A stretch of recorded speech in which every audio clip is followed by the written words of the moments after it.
Two Components to Actual Knowledge, by Krishna's Mercy. Kshetrajam chapimam vidhi sarvakshetreshu Bharat. Kshetra kshetra jyorjyanam yattajyanam matam mam. Quote, O scion of Bharata, you should understand that I am also the knower in all bodies, and to understand this body and its owner is called knowledge. That is my opinion. Lord Krishna, Bhagavad-gita, 13:3.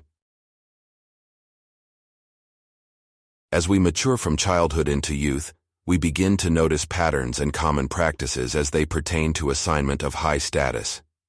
In the area of intelligence, we see that others consider a person to be smart, intelligent, or wise, based on certain external factors. Their remarks may be along the following lines. See that person over there? They can recite the 50 states in alphabetical order. They can then name the capital city of each state. If requested to use a sorting order based on population or geographical size, they can accommodate without having to reference materials. They are actually smart. Another viewpoint appreciates intelligence in the areas of science and technology. See that person over there? They are like the smartest person in the world. Seriously, they have the credentials to back up the claim. They can think in ways that none of us could dream of. They would get the top marks in any standardized examination you ask them to take. Truly amazing. From Bhagavad-gita and the Vedic culture, in general, there is a different standard to apply for who is smart. Outside of comparing buddhi, which is one of the three subtle material elements to the living being, there is knowledge. This is something to be acquired. I may not be intelligent enough to understand so much of the world on my own, but if sufficient knowledge is there, if the proper information is at my disposal, then my supposed handicap in the area of intelligence is not really a hindrance.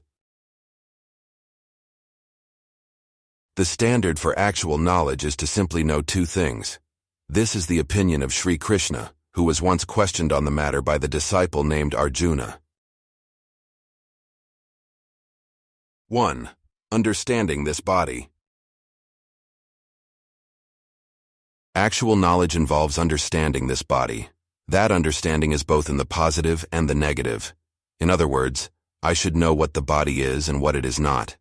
It is something like a collection of elements, which are then used as a temporary form of identification. When we speak of a person, of someone, of an individual, we have a way to identify them. We know them based on their physical being. This is their body.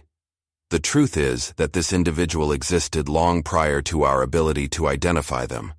They were unmanifest, avyakta, in that state. They will again become avyakta after this lifetime reaches its conclusion. Avyaktadini bhutani vyaktamadhyani Bharat. Avyaktanidhananyeva tatraka paridevana. Quote, all created beings are unmanifest in their beginning, manifest in their interim state, and unmanifest again when they are annihilated. So what need is there for lamentation? Lord Krishna, Bhagavad-gita, 2:28. This means that the body is only temporarily manifest. We give it importance, as it is like the vessel to transport us to different places. We maintain the body in order to maintain the life experience. We keep ourselves safe and healthy through protection of the body. Nevertheless, it has no endurance. Even if it remains intact for 100 years, that is not a long amount of time in the proper analysis. Na sato vidyate bhavo na bhavo vidyate satah. Ubhayorapi drishto antastvanayos tattvadarshibhih. Quote, those who are seers of the truth have concluded that of the non-existent there is no endurance, and of the existent there is no cessation. This seers have concluded by studying the nature of both. Lord Krishna, Bhagavad-gita, 2:16. Every person should acquire this knowledge of the body. Every person is living in the same circumstances. Whether high or low, rich or poor, vibrant in youth or debilitated in old age, the body is temporary. We cannot say that the body truly represents the individual. 2. Understanding its owner. We have diminished the importance of the body with the first aspect of knowledge, and the second aspect reveals the more important factor. The owner of the body, who is also the knower, is everything. I am the knower to my situation. I am the kshetraji to the kshetra. The kshetra does not know anything. It has no life of its own. The kshetra only has relevance for as long as the kshetring is inside. There is also an additional owner, who is at a higher level. This kshetraj is a little different, in that it is the knower inside of all kshetras. This knower is a single individual. This knower has no relation to the body, other than knowing everything that takes place. This knower is not swayed by the movements, trials, and tribulations associated with the body.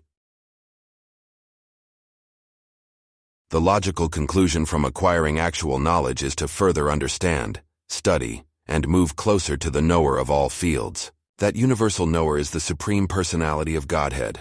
Knowledge is a blessing for me only when I come to this understanding, when I am humbled by the limited scope of my oversight, in knowing only the local body. There's nothing to fear, since that greatest knower is always interested in my welfare, in lifetime after lifetime.